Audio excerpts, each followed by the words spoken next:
Okay, magandang buhay and welcome back sa ating dashboard tutorial dito sa Tag Markets, ang ating copy trading. Okay, in this video mga sadik ay magre-reinvest tayo ng profits. Okay, to start, punta kayo sa menu bar. Okay, tapos copy X. Then click nyo yung follower hub. Okay. Tapos strategies. Okay, so kung mapapansin nyo dito, meron tayong dalawang account. Okay, so bakit dalawa yung account natin? Itong isa kasi ay for emergency.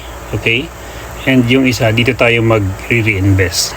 Okay, so yan ang pinadadami ko ngayon. Dati dito ako nagpapadami, pero kinuha ko yung kapital dyan kasi ginamit ko, no? Nag-iwan lang ako ng $10 dito. Tapos yung mga commission, dyan ko lang nilalagay. Tapos ito ngayon ay, ito na yung pinaka-emergency fund ko. So, kung mapapansin nyo dito, pag-click ko nung deposit, so, meron na yung 16 days na lang available, ano? Okay, bago ko siya ma-withdraw yung kapital. So, paano ba tayo magre-reinvest? Dalawang klase ang pagre-reinvest. Okay? So, yung profit dito sa account na to, ililipat natin dito. And yun yung isang klase. Okay? Ngayon naman, yung profit dito sa account na to, pag click mo ng reinvest, okay, dahil kulang pa siya, okay, 0.78 pa lang, kung magkano yung makita nyo dito, i-click nyo lang yung upgrade, tapos ilalagay nyo 0.78. Okay, so hindi yan pwedeng i-reinvest kasi kulang pa ng $1, kulang pa sa $1. Ang minimum kasi ng pagre-reinvest ay $1. Okay, so nakasaad dito na use your profit to increase your Amplify account balance. Please note your trading days timer will reset to 0. So anong ibig sabihin nun? Kung mapapansin nyo, yung deposit natin is eligible in 30 days. So kasi nag-reinvest ako kahapon or kanina pa lang madaling araw. So covered pa yun ng today. Okay?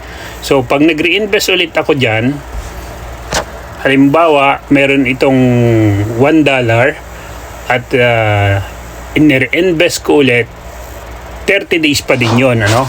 Unlike dito sa kabila, hindi ko siya nire-reinvest. Bumababa ng bumababa. Ngayon, 16 days na lang. Okay?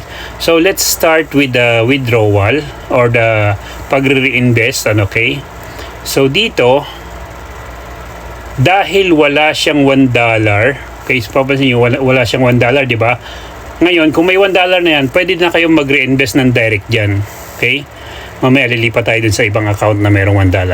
Okay, so ang gagawin ko dito, okay, withdrawin ko to, okay, 0.78, okay, so, withdraw to Tag Wallet, okay, yan, withdraw to Tag Wallet.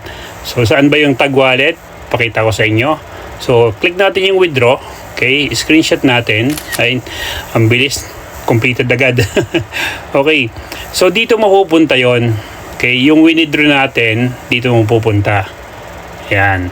Ayan, nandiyan na sa taas, ano? Ngayon, itong isa, ganun din ang gagawin natin. Okay. Yan. Okay. Click natin yung 2.24. 2.24. Okay. Withdraw. Okay. Continue. Ngayon, refresh natin ulit yung balance. Okay. So, magkano ang balance natin? 3.02. Galing dun sa dalawang account. As I said, itong account na to, itong nasa taas, hindi ko siya nire-reinvest para siya yung maging emergency fund ko. After 16 days, pwede ko na siya ilabas. Ngayon, yung amount dito sa balance, itong nasa balance na yan, dito ko po siya i-reinvest. Okay, paano yung pag-reinvest dito? Ilalagay po natin sa deposit. Okay? Kano ba yun? 3.02.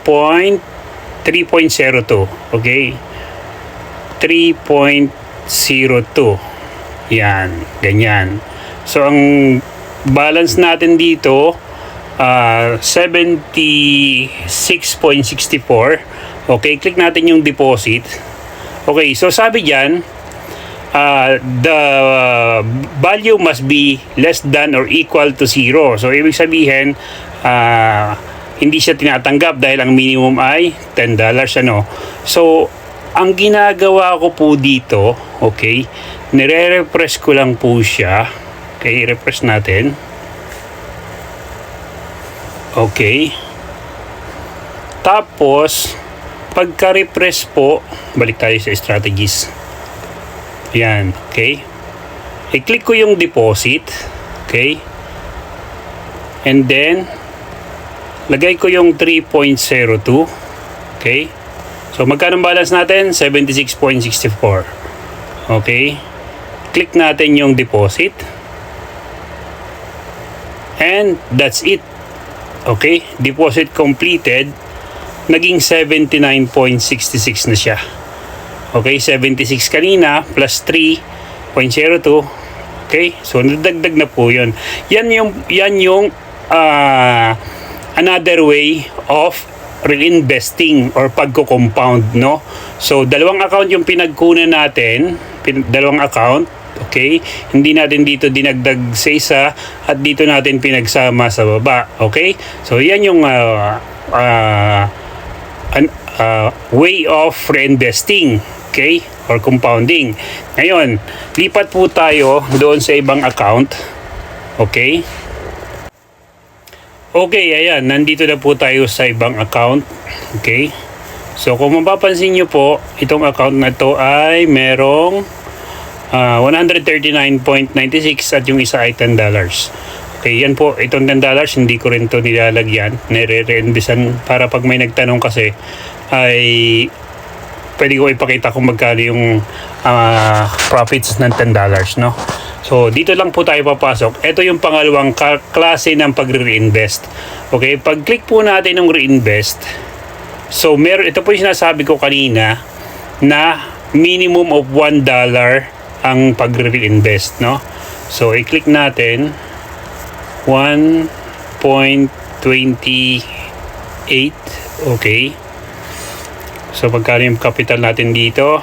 1.39.96. Okay, click natin yung upgrade. So, kung ano yung makita mo ditong available to reinvest, yan po ang net profit mo. Bawas na yung 30% na, no?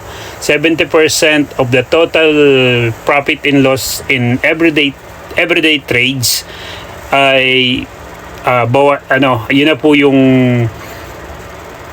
matatanggap mo, 70%, no? Bawas na ng 30%, okay? So, click natin yung upgrade. Picture muna natin para may ebidensya ba. Okay, so completed na, no? Okay.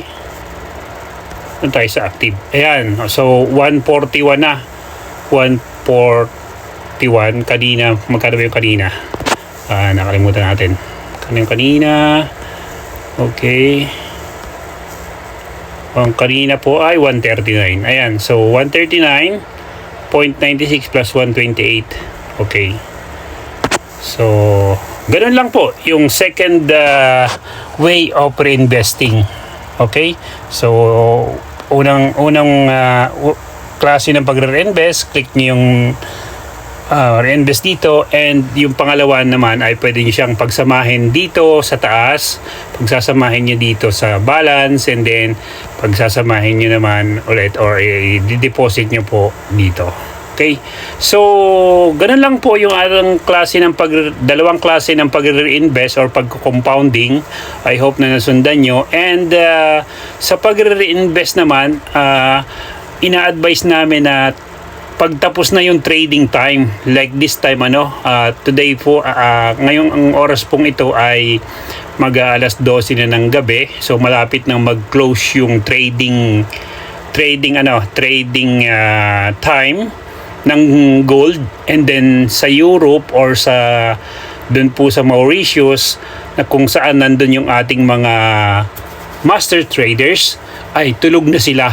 So hindi na sila nakatutok sa system, kaya pwede po tayo mag-reinvest at this time. So siguro mga madaling araw sa Pilipinas, alas 4, no?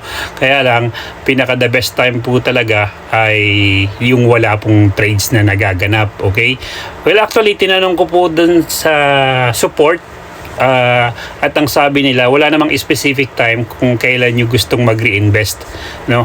As long as na okay yung internet nyo, tsaka yung cellphone nyo ay na-clear yung cache, no? Yung history, nang sa gayon para maiwasan po yung errors. And sabi pa sa akin kanina sa support ay meron pong system upgrade paminsan-minsan, kaya pag na-tsempuhan na nagkasabay yung pag-upgrade ng system at pagre-reinvest nyo, possible na magkaroon ng errors. Okay?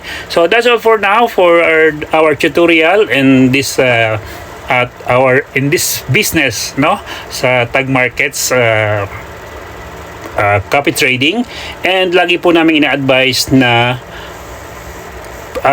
invest money you can afford to lose. Okay? Dahil sa trading po, walang guarantee na 100% po tayong mananalo dito, ano? At kung minsan ay natatalo pa pati ating capital. So this is your captain at your service. I hope na nasundan niyo po yung ating topic for today. Ciao!